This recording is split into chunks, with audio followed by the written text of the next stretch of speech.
प्यारे बच्चों, आज हम कक्षा 7 की हिंदी की पुस्तक वसंत की एक कविता पढ़ेंगे जिसका नाम है कठपुतली। यह कविता कवि भवानी प्रसाद मिश्र जी ने लिखी है। कठपुतली कविता पढ़ने से पहले इस कविता की विषय वस्तु समझ लेते हैं। बच्चों, आज़ादी सभी को प्यारी होती है, वो चाहे पक्षी हो, पशु हो, हम हो या फिर कठपुतली।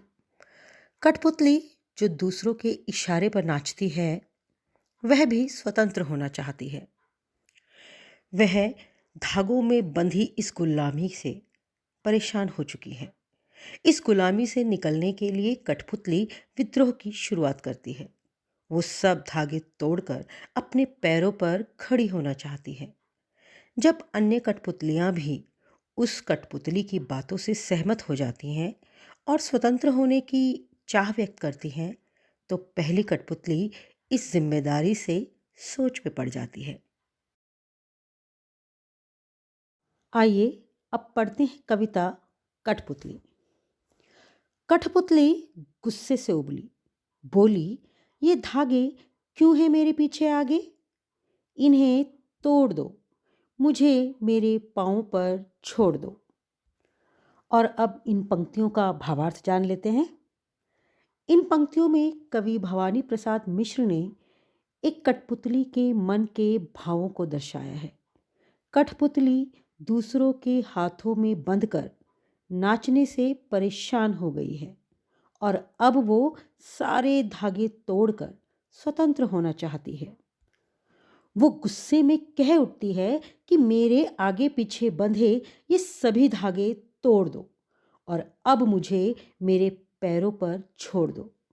मुझे अब बंद कर नहीं रहना, मुझे स्वतंत्र होना है। कठपुतली कविता की अगली पंक्तियां हैं। सुनकर बोली और कठपुतलियां कि हाँ, बहुत दिन हुए हमें अपने मन के छंद छुए। अब इन पंक्तियों का भावार्थ समझ लेते हैं। इन पंक्तियों में अन्य सभी कठपुतलियों के मन के भाव दर्शाए हैं।